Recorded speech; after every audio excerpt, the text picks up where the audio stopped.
আজকে সারা দিনে আমার নেকি কতটা হলো, গুনাহ কতটা হলো, আয় থেকে ব্যয় বেশি হলো না ব্যয় থেকে আয় বেশি হলো। একটা সূর্য ডুবে গেল, তার মানে জেনে নিতে হবে তোমার রাস্তাটা কবরের দিকে একদিনের রাস্তা আগিয়ে গেল। কারণ তোমার কবরকে পৌঁছাতে যদি 17 দিন লাগে, আর 16টা দিন আছে, আবার 15 দিনের মাথায় আল্লাহ তোমাকে ফজরের পর নতুন সূর্য দেখাবে। তার মানে গোলামের সারা জীবন বেঈমানি করেছ, এখনো ফিরে এসো, আমি তোমাকে সুযোগ দিয়েছি। আবার সূর্য ডুবে গেলে গোলামের খাতা কলম নিয়ে হিসাবে তুমি বসে যাও, আজকের দিনে কতটা করলে না করলে।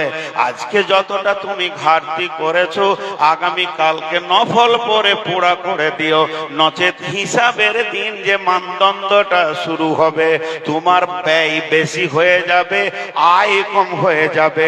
ও আমার বেটির দল, ও আমার খালার দল, সাহাবা রাদিয়াল্লাহু মাজমাইনেরা প্রতিদিন রাত্রে শোয়ার আগে এমন বেশ কিছু সাহাবীর আমল ছিল, নিজে নিজে আঙ্গুলে গুনে দেখতো আজকে অতিরিক্ত আমল কি হয়ে গেছে, ভুল ত্রুটি কি হয়েছে, গুনাহ কতগুলো হয়েছে, নেকি কতগুলি হয়েছে। দেখা গেল 50টা গুনাহ আর 40টা নেকি। তওবা করে ইস্তেগফার করেছে, সকালে সূর্য উঠেছে তো চিন্তা করেছে আজকে নেকি করব 60টা আর গুনাহ করব না, তারপরও গুনাহ 40টা হয়ে গেল। আমি আছি এগিয়ে 20টা, পরের দিন দেখা গেল 30টা গুনাহ হয়ে গেল। তওবা করতে আছে, ছাড়তে আছে, ছাড়তে আছে, এমন একটা দিন এসে গেল জীবদ্দশায় তারা জান্নাতি ঘোষণা পেয়ে গেল। এর জন্য একটা সূর্য সে নীরব থাকে, কিন্তু প্রতিটি মানুষকে দিনে 2বার ক্লাস করে চলে যায়। সূর্য একটা আমাদের গুরু, সূর্য একটা আমাদের শিক্ষক, সে আমাদের আপনার কিনা মুআল্লিম। যখন সে উঠে বিশ্ববাসীকে বলে তোরা আমলের ময়দানে দরাদরি কর, আর যখন সে ডুবে সে বলে যায় তোর একটা দিন কবরের দিকে আগিয়ে গেল। এর জন্য আমার রব 2খানা সূরা কোরআনের ভিতরে দিয়েছে অ্যাঙ্গেল করে, সাঁড়াশির মতো প্রত্যেকটি গোলামকে জানিয়ে দিয়েছে। একটা সূরার নাম হলো ফজর, আর একটা সূরার নাম হলো আসর।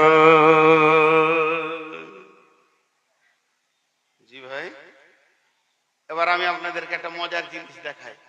এটা একটা কাগজ, এটা দুনিয়াবি কথা বলছি, যে তারপরে সূরার সঙ্গে এটা মিলিয়ে দিব। কাগজ, সকালে বেটাকে নিয়ে বসলাম, বেটা জি আব্বাজি আজকে তো অনেকগুলো কাজ আছে, তোর ছোট বোনটাকে দেখার জন্য মেহমানও আসবে, তো একটা কাজ কর, তুই মার্কেট চলে যা। বড়কে বলছে ফলটি লিবি মিষ্টিটি লিবি, একটা লিস্ট বানালো। মেজকলটাকে বলছে তোর ফুপুকে নিয়ে আয়, তোর ফুপুকে গাড়ি নিয়ে চট করে নিয়ে আয়। আর ছোটটাকে বলছে আরে তো দুলা ভাইকে ফোন করলি? ও তখন নিজে বলছে যে আমি মাছটা মাংসটা নিয়ে আসি। বাড়ির বহুগুলোকে বলছে তোরা কাজ কর, সামনে একটা কাজ রয়েছে, তার জন্য লিস্ট হয়ে গেল, লিস্ট হয়ে গেল। জি ভাই, এই লিস্টে কিন্তু আল্লাহ এবং রসুল এলো না। জি, কাজের যখন প্ল্যান হবে সকালে হয়, হাটে বেরিয়ে গেলাম বাপ বেটাতে, আরেকটা প্ল্যান, চোরে বাবা আগে রায়গঞ্জ যাব, ওখানে 4000 টাকা পাই, ওকে দেখা করে নিব। তারপরে ইটাহারে 10,000 পাই, ওকে দেখা করব। তারপরে বারসই হয়ে আমি চাঁচল হয়ে ফিরবো, টাকাগুলো তাগাদা করতে হবে। সব হয়ে গেল, জোহরটা কোথা পড়বো, আসরটা কোথা পড়বো, মাগরিব কোথা পড়বো, যেন জামাত না ছুটে, সকালের তেলাওয়াতটা যেন বাদ না যায়, সকালকার জিকিরটা যেন বাদ না যায়, এর ব্যাপারে কোনো প্ল্যান পরিকল্পনা হলো না, শুধু কাজের পরিকল্পনা হয়ে গেল।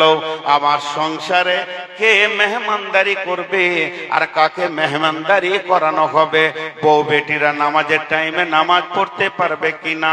আমার দাদিজি যখন বেঁচে ছিলেন তিনি হজ করেছিলেন, হাজি বিবি ছিলেন, আমার মা চাচিরা ছিলেন তার বৌমা, কিন্তু কাজ করতে করতে যদি আজান হয়ে যেত আমার দাদিজির মাথা গরম হয়ে যেত, কাজকে ওইখানেই ফেলে দে, রান্না হয়নি তুই চুলাটাকে বন্ধ করে দে, এক্ষুনি বন্ধ করে দে, 2 ঘন্টা পর খাবো, আর যদি এখন রান্না করবি তোর হাতে খাবো না, আল্লাহর ডাক পড়ে গেছে, আগে গোসল করে উজু করে তুমি সালাত আদায় করো, এরপরে রান্না শুরু করো।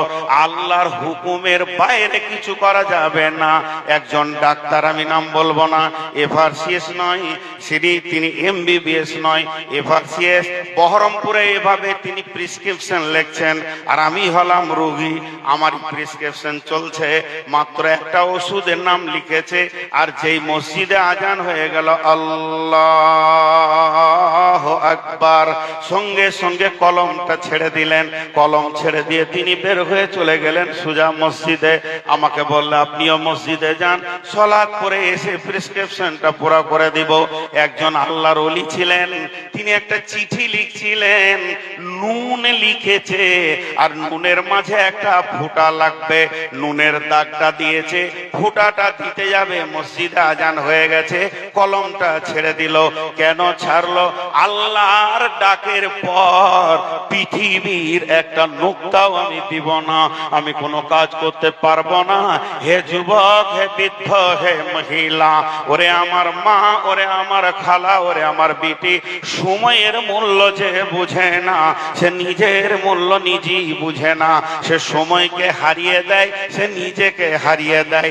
যে সময়কে গলিয়ে দেয় সে নিজেকে পচিয়ে দেয়। যে সময়কে ঠিক ঠিক ঠিক কাজে লাগায় সে সব কিছু ঠিক কাজে লাগায়। এবার সন্ধ্যার সময় যখন মার্কেট থেকে মানুষ বাড়ি ফিরে, আসরের পর ফজরের পর সবাই মার্কেট মুখী হয়, আর আসরের পর মার্কেট থেকে বাড়ি মুখী হয়।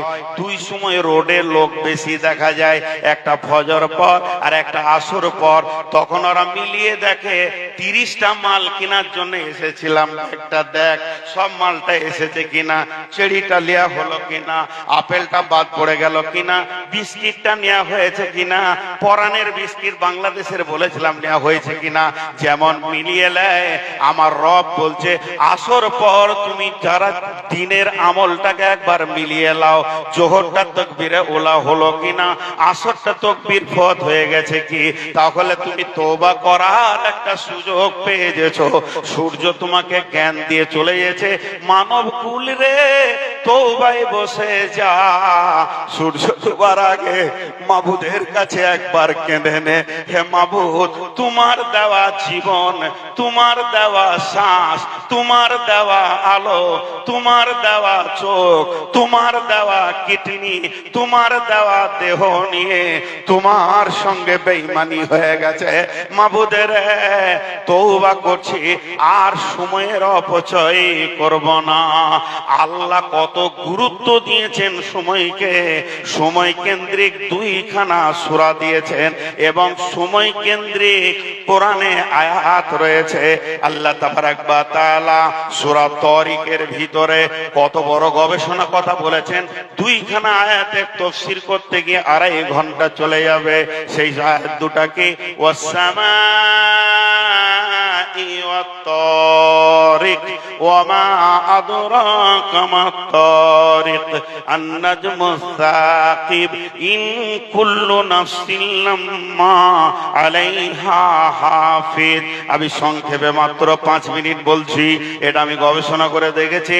2 ঘন্টায় উদ্ধার করা যাবে না।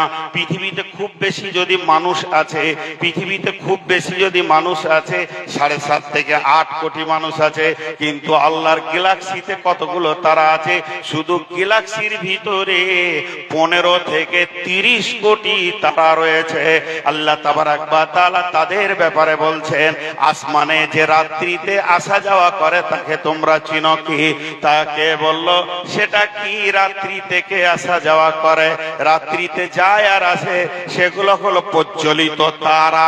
আল্লাহ তাবারাক ওয়া তাআলা বলছেন, কয়েকশো কোটি তারাকে, কয়েক হাজার বিলিয়ন কোটি তারাকে আমি ছেড়ে দিয়েছি। বিজ্ঞানীরা বলছেন এমন তারা রয়েছে আলোক বর্ষর দ্রুত গতিতে, পৃথিবীতে আলো এখন পৌঁছাইতে পারেনি, তারা চলে আসছে দ্রুত গতিতে। আর গ্যালাক্সির ভিতরে কয়েকটা ব্ল্যাক হোল পাওয়া গেছে, তার ব্ল্যাক হোলের বাংলা হচ্ছে গহ্বর, কালো অন্ধকার গর্ত। এই পৃথিবী থেকে 10 কোটি 15 কোটি 100 কোটি গুণ একটা তারা বড়। ওই রকম তারাগুলোকে কোটি কোটি সে কপ কপ করে গিলে ফেলছে। এত বড় সৌরজগৎ যিনি কন্ট্রোল করছেন, সেই আমার রব বলছেন, আমি সারা পৃথিবীর মালিক, যে যাওয়া আসা করে তাকে আমি কন্ট্রোল করি। সেটাকে জানো, কয়েক হাজার বিলিয়ন কোটি নক্ষত্র প্রজ্বলিত, তাকে আমি কন্ট্রোল করি। এরপরে বলছেন ওয়াসসামাই ওয়াত তারিক ওমা আদরাকা মাত তারিক আন-নাজমুস সাকিব। এবার আল্লাহ বলছেন, ইন কুল্লু নাফসিন লাম্মা আলাইহা হাফিজ, ইন কুল্লু নাফসিন লাম্মা আলাইহা হাফিজ।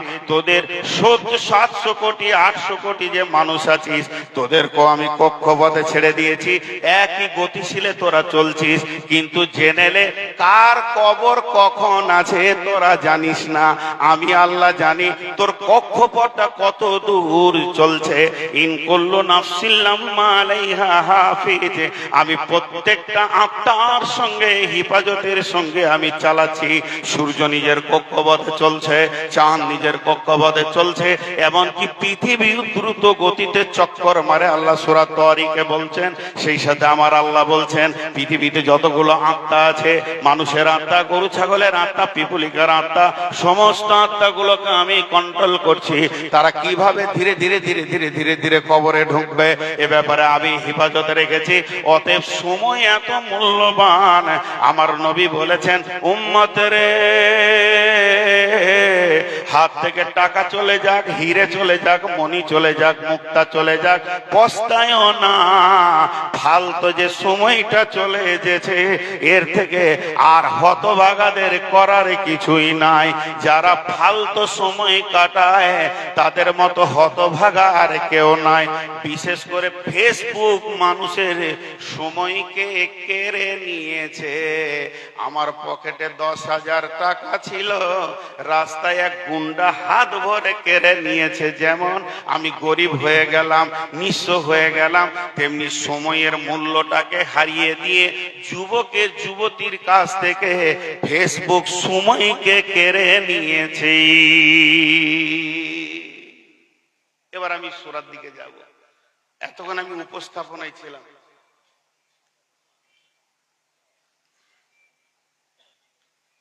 আল্লাহ কসম খেয়েছেন ফজরের। ফজরের অনেক মূল্য আপনাদেরকে বলেছি।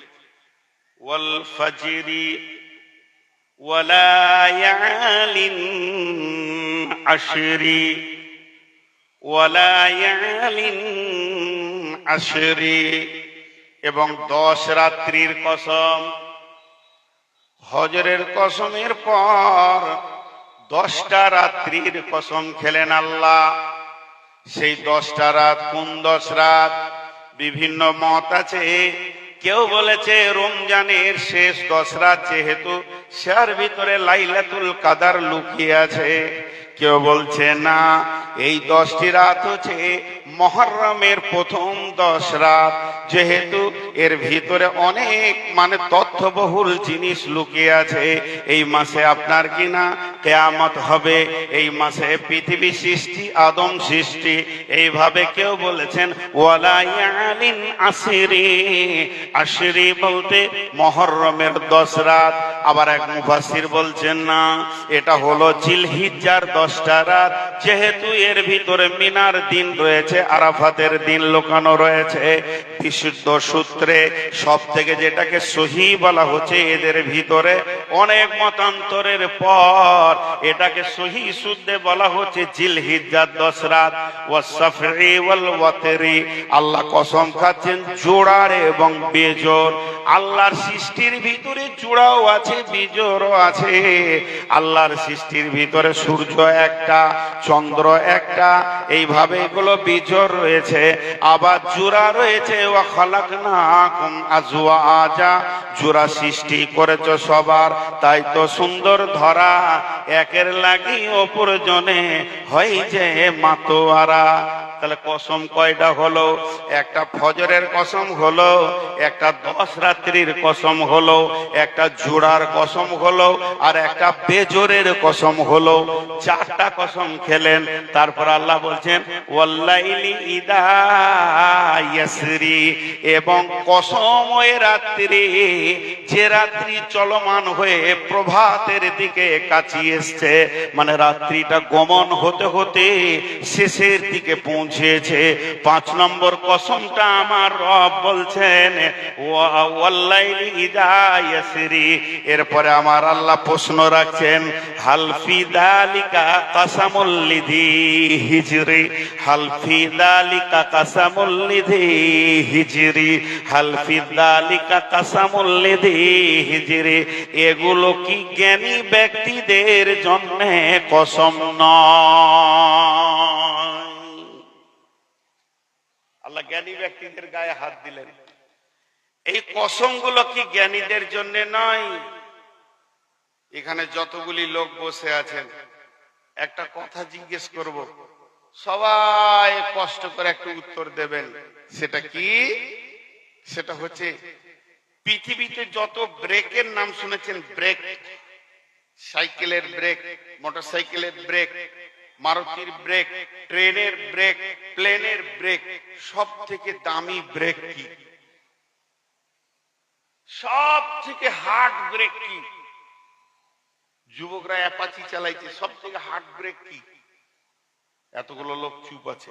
যারা গাড়ি চালায় না ওরা চুপ আছে, ঠিক আছে, তো এরা কেন চুপ আছে? ডিস ব্রেক বলেছে, মানে ডিস যেটাতে লাগানো আছে। আমি ডিস ব্রেক দিয়ে এত হার্ড জানতাম না, টিপে দিয়েছি, এমন দাঁড়িয়েছে মনে হচ্ছে উগুড় হয়ে পড়ে যাবে, সামলে নিয়েছি, আর চাপি না। Dish break. তো সব থেকে হার্ড ব্রেক কি? Dish break. প্লেনে আছে হাওয়া ব্রেক, ডিসও আছে, ওয়েল ব্রেক আছে, ব্রেক লিভার আছে, বহু রকম ব্রেক আছে। কিন্তু সব ব্রেক গুলো যদি এক জায়গায় জমা করে দেন, দামি ব্রেক কি হবে? বিবেক। বিবেক যদি কাজ না করে, ডিস ব্রেকে কাজ করবে না। বিবেক যদি না কাজ করে, হাওয়া ব্রেক কাজ করবে না। পৃথিবীতে যত গাড়ি ব্রেক করে দাঁড় করানো হয়, আগে ড্রাইভারের ব্রেনে চেতনা আসে, তারপরে ব্রেক ব্যবহার হয়, ঠিক না ভুল? জোরে বলেন। যদি ওই ড্রাইভার মাতাল হয়, পাগল হয়, তার চেতনা যদি হারিয়ে যায়, তার দ্বারা ব্রেক করা সম্ভব হবে না। তাই আমার আল্লাহ বলছেন আমার আল্লাহ বলছেন হাল ফি যালিকা কাসামুল লিযি হিজর। হিজর শব্দের অর্থ হলো চেতনা, জ্ঞানবান, বিবেকবান। আমি যে কসমগুলো খাচ্ছি বিবেকবানের জন্য খাচ্ছি, আমি যে কসমগুলো খাচ্ছি বিবেকবানের জন্য খাচ্ছি। বিবেকবানের জন্য কেন কসম খাচ্ছি? জি, কথার কথা আমি একটা বলছি, ওই বস, এটা আপনাদেরকে আমি বলতে পারবো? ওই বস বলতে পারবো? আমি ধরেন কাউকে বলছি ওই বস, আপনার মনে রাগ হয়ে গেল, কেমন করে কথা বলছে রে, তখন আমি বলছি আপনাদেরকে বলিনি, ওই ছেলেটাকে বলছি, আপনার মনটা ক্লিয়ার হয়ে যাবে। তো আল্লাহ বলছে আমি যে এই দামি দামি কসম গুলো খেলাম, ওয়াল ফাজর ওয়ালা ইয়ালিন আস ওয়াস সাফি ওয়াল ওয়াতরি ওয়াল লাইলি ইদা ইয়াসরি, পাঁচখানা আমি কসম খেলাম। একটা কসম খেলাম ফজরের, দ্বিতীয় কসম খেলাম 10 রাত্রির, তৃতীয় কসম খেলাম জোড়ার, চতুর্থ কসম খেলাম বিজোরের, পঞ্চম নম্বরে আমি কসম খেলাম কি চলমান রাত্রি প্রবাহমান যেটা সীমান্তে পৌঁছে গেছে। এতগুলো কসম কেন খেলাম? হালফি যালিকা কাসামুল লিযি হিজরি, আমি বিবেকবানদের বিবেকের চেতনার জন্য কসম খেলাম। তার মানে একটা লোক গুনাহ করেই যেছে, মদ খেয়েই যেছে, জুয়া খেলেই যেছে, মেয়েরা বেপর্দা আছি তো আছে। আল্লাহ বলছে এদের বিবেকের চেতনা না থাকার কারণে এখনো নিজেকে গুনাহ থেকে ব্রেক করতে পারছে না। এদের বিবেকের চেতনা নাই, এদের বিবেকগুলো মরে গেছে। এদের বিবেক যদি থাকতো, আমি জ্ঞানী ব্যক্তিকে কসম এই জন্য দিলাম। আমি বলতে চাইছি, ধরেলেন আমি নূর মোহাম্মদ বলছি, হে জ্ঞানীর দলেরা এখনো ব্রেক করেন, আর গুনার দিকে যেতে হবে না। আপনাদের বিবেক কি বলছে না যে এখানে আমাকে ব্রেক করতে হবে? শুরুতেই যেমন আমি বললাম, হে বন্ধু তোমরা যারা মেলাতে ঘুরছো, তোমাদের বিবেকের চেতনা কি বলছে না তুমি কেন এসেছো? ও মহিলারা তোমরা প্যান্ডেলের বাইরে কেন রয়েছো? তোমাদের বিবেক কি তোমাদেরকে চেতনার আলো দিচ্ছে না যে আমি কি করতে এসে কি করছি? অতএব যার বিবেক মরে গেছে ওকে সারা রাত জলসা করলে কোনো কাজে লাগবে না। বিবেকের চেতনা মানুষকে ঘোরাবে। ব্রেকহীন হয়ে গেছো তোমরা, তোমাদের ব্রেক নাই। ব্রেক থাকলে এখন ব্রেক করে নিতে যে আর গুনাহ করব না, এবার তওবা করে নি। হাদিসের মধ্যে আছে যে রমজান যখন ঢুকে যায় তখন দুইজন ফেরেশতা এলান করে বিশ্ববাসীকে, হে বিশ্ববাসী, আদম সন্তান তোমরা যারা নেকি করছো আরো করো, আর যারা গুনাহতে মেতে আছো সুযোগ মিলে গেছে, হাতছাড়া করিও না রমজানের মতো সময়কে। ব্রেক করো, বাস করো। বহু জুয়ো খেলেছো, বাস করো। বহু মদ খেয়েছো, বাস করো। এবার বাস করো। কত দামি কথা আল্লাহ বলছেন। আল্লাহ কিছু গোষ্ঠীর নাম বলবেন এবার। গোষ্ঠীর নাম কি?